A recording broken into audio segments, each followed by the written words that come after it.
नमस्कार सर, बहुत बहुत स्वागत है। माननीय भाई साहब आज हमारे बीच हैं और सतत पिछले 30 साल से आपका आशीर्वाद, जब हम लोग 92 के अंदर, जब आप लाल बहादुर शास्त्री सेवा निकेतन में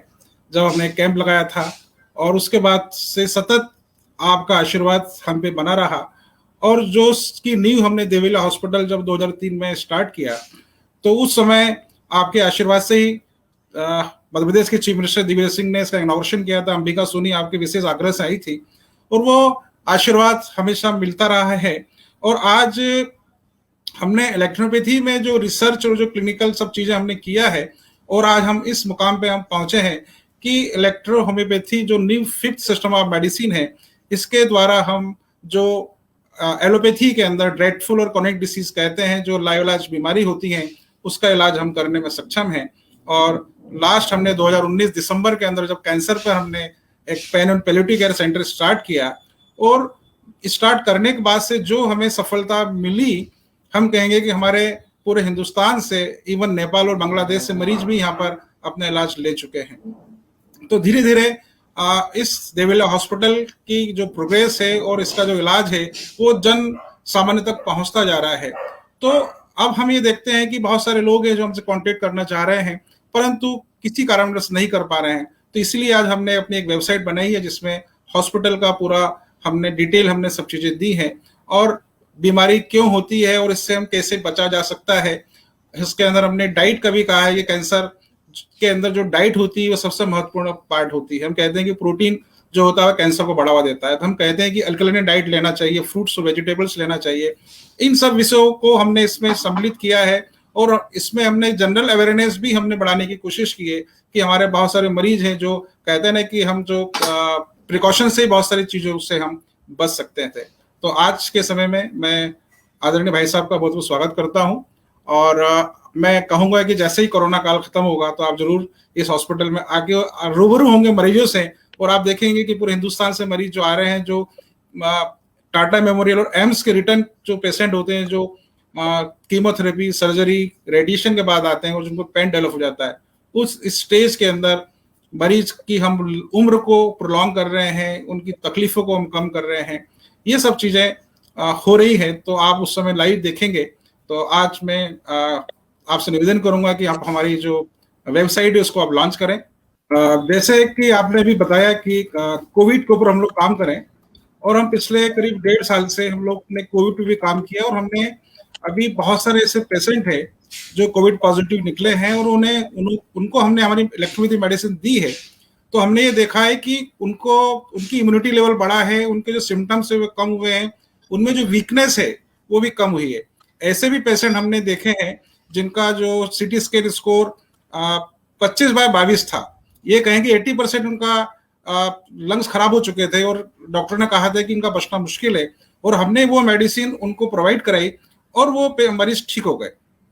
तो ऐसे कम से कम ऐसे करीब 45 पेशेंट ऐसे हैं जो कोविड के पॉजिटिव थे, और उन पेशेंट्स को हमने हमारी मेडिसिन देके और हमने उनको ठीक किया। तो इस प्रकार से कंटिन्यू हम लोग काम कर रहे हैं। और चूंकि हम देखते हैं कि इलेक्ट्रोपैथी की मेडिसिन जो है वो ब्लड लिम्फ को प्यूरिफाई करती है, हमारा इम्यूनिटी लेवल बढ़ाती है। तो जब इम्यूनिटी बढ़ जाएगी तो कोविड जैसी बीमारी भी ठीक हो जाएगी। तो बहुत अच्छे क्लिनिकल हमें इसके एक्सपीरियंस मिले हैं, और आने वाले समय में हम सतत इस पे काम कर रहे हैं। अभी हमने हाल ही में, आप जैसे जानते हैं कि हमने एक नया एनआईएच कैंपस बनाया, हरडे हॉस्पिटल। वहां पर भी हम लोग कोविड के पेशेंट रखकर और हमारी मेडिसिन से ट्रीटमेंट करने का बहुत जल्दी प्लान है कि 15 दिन या 20 दिन में वहां पे हम एक कोविड सेंटर ही चालू करके इलेक्ट्रोपैथी मेडिसिन द्वारा वहां पेशेंट को हम ठीक करें। तो जैसा आपने आदेश किया है, हम उस पर काम करने को तैयार हैं, और निश्चित है हम काम कर भी रहे हैं, और बहुत अच्छी सफलता हमें इसमें मिल भी रही है। साथ ही मैं चाहूँगा इस खास अवसर पे जब हमारे साथ माननीय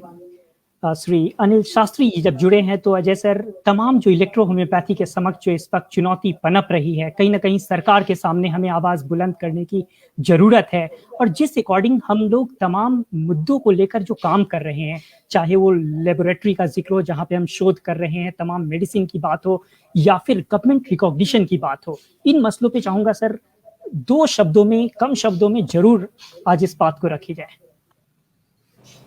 देखिए कि इलेक्ट्रोपैथी के बारे में इस समय जो हिंदुस्तान में जो काम कर रही है, और गवर्नमेंट ऑफ इंडिया ने इसके लिए इंटर डिपार्टमेंटल कमेटी भी बनाई है इसकी रिकग्निशन के लिए, और हम भी एक प्रोपोजलिस्ट के रूप में वहां पे शामिल हुए हैं। और सरकार ने अभी जो सबसे महत्वपूर्ण बात यही कही है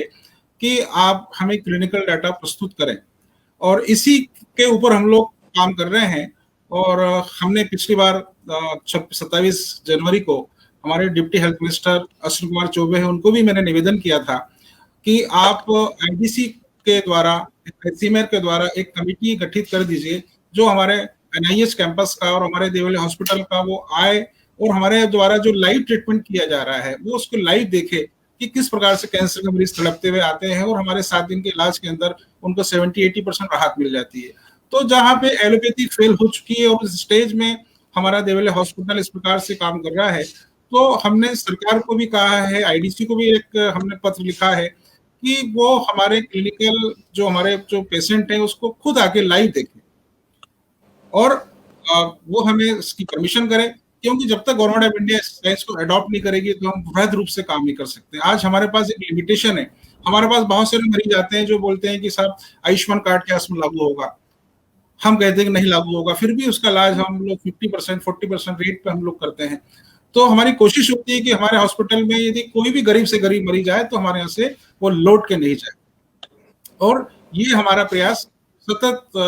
बना हुआ है, और हम कोशिश में रहते हैं कि हम ये उम्मीद करते हैं कि हमारे बहुत जल्दी ही इस सिस्टम को गवर्नमेंट ऑफ इंडिया अडॉप्ट करेगी, और ये सिस्टम एक मेन स्ट्रीम में एक आ जाएगा। और इसकी सबसे बड़ी सिस्टम की खासियत ये है कि हमारे जितने भी गवर्नमेंट ऑफ इंडिया या डब्ल्यूएचओ ने जो पैलिएटिव केयर में जो बीमारियां ली हैं, उन सब बीमारियों को ठीक करने की क्षमता इसमें है, और हम सतत अपने रिजल्ट हम दे रहे हैं। और क्योंकि हम ये कहेंगे कि यदि जन मान्यता यदि हमें मिल जाती है, पब्लिक हमें रिकग्नाइज करती है, तो गवर्नमेंट ऑफ इंडिया को तो हमें मजबूरी में अडॉप्ट करना ही पड़ेगा। तो आने वाला समय हम कहेंगे कि साल भर और 2 साल के अंदर हमें इतना हमें पब्लिक रिकग्नाइज कर देगी कि गवर्नमेंट इंडिया खुद बोलेगी कि हाँ हम आपको रिकग्नाइज करते हैं। और इसके लिए हमारे भाई साहब आपका आशीर्वाद तो हमेशा बना हुआ है, और आपके आशीर्वाद ही हमारा एक संबल है, और सतत इस पर हम काम कर रहे हैं। आज मैं पूरी देवी अहिल्या कैंसर हॉस्पिटल की टीम, जिसमें डॉक्टर राजनंदिनी हार्डिया जो कि एक डेंटल सर्जन है, डॉक्टर आशीष हार्डिया जिन्होंने एमबीबीएस किया है, डॉक्टर मोनिका हार्डिया जो उन्होंने एमबीबीएस दिल्ली से किया हुआ है, और साथ में मनीषा शर्मा जो पूरा हॉस्पिटल का पूरा मैनेजमेंट पूरा काम देखती हैं। इन सभी के सहयोग से, और हमारे बहुत सारा जो हमारा इंटरनल स्टाफ है, हमारा नर्सिंग स्टाफ है, हमारे जो ड्यूटी डॉक्टर्स हैं, अन्य जो लोग हैं, वो सबका सहयोग इस हॉस्पिटल को चलाने के लिए सहयोग मिलता है। और आज उन सबका धन्यवाद करता हूँ। विशेष रूप से ये जो प्रोग्राम देख रहे हैं उनका भी धन्यवाद है। और मैं आज इस प्रोग्राम के माध्यम से आपको मैं इनवाइट भी करूंगा शास्त्री जी को कि वो इंदौर आए और पुलिस हॉस्पिटल पे दोबारा से सब चीजों को वो देखें। और मैं सबका धन्यवाद करता हूं, और आपका बहुत बहुत शास्त्री जी का बहुत बहुत धन्यवाद है कि आपने इतना समय दिया है, और हम बहुत बहुत कृतज्ञ हैं।